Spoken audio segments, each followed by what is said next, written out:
Matin, la journée avait repris sa navigation.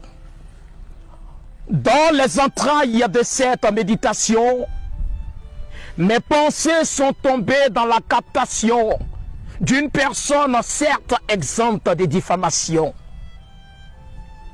La vie actuelle, aussi éphémère soit-elle, nous permet de bénéficier d'elle.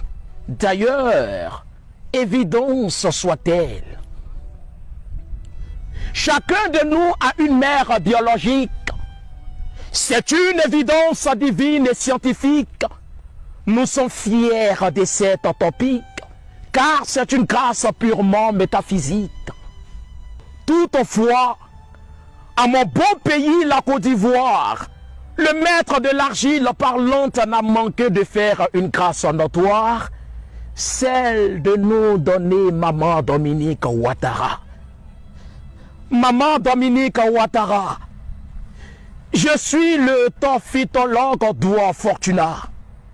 Au nom de la grandiloquence de votre personnalité, je suis dans l'obligation de vous voyer. Mais permettez-moi de vous tutoyer afin que ce style déclamatoire baigne dans l'affectivité. Autour des années 50, ta venue au monde aura été une réalité. À cette époque merveilleusement déterminée par l'éternité, j'étais loin d'être un fœtus dans le sein de ma mère aimée. Maman Dominique Ouattara, première dame de notre Côte d'Ivoire, épouse de notre président Alassane Ouattara, conceptrice des Children of Africa, ce sont tes actions qui parlent décemment de toi.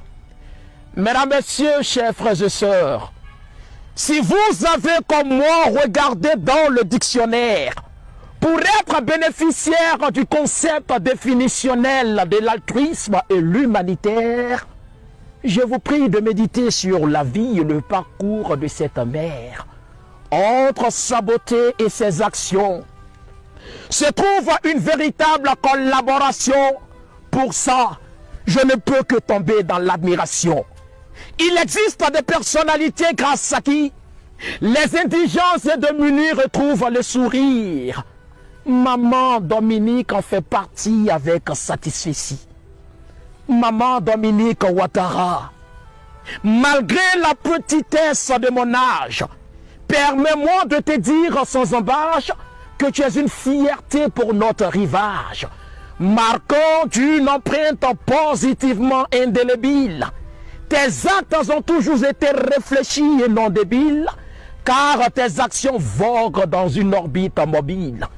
Tu es celle qui protège la veuve et l'orphelin comme le déconseille le malin. Tu es celle qui fait de l'amour d'autrui son bâton de pèlerin. Tu construis des hôpitaux pour soulager les malades mentaux, comme me l'a enseigné mon papa chéri Zoro. Tu combats la pauvreté car elle entache la dignité, sans oublier de faire des Ivoiriens ta priorité. Jean, regardez toutes ces réalisations impressionnantes. Regardez toutes ces actions acceptantes et alléchantes. Y a-t-il la plus grande satisfaction? Ne rime-t-elle pas avec nos ambitions? C'est bien là la preuve de son amour pour notre nation. Elle a compris qu'il n'existe de meilleur exercice pour le cœur que de se donner le moyen d'être au service de ses frères et sœurs. Aujourd'hui, les preuves sont visibles à ciel ouvert. Du nord au sud, personne ne peut qualifier tes actions d'absurdes. De l'est à l'ouest, tout le monde parle de tes beaux gestes. Quant au centre de la Côte d'Ivoire, c'est clair que ton existence nous donne de l'espoir, au point de nous faire sortir de l'océan du désespoir. C'est avec beaucoup d'émotion que je partage ce travail de réflexion qui depuis longtemps siégeait dans mon exaltation. Le verbe est mon canal, et je suis le crieur qui soigne votre mal. Bonne méditation.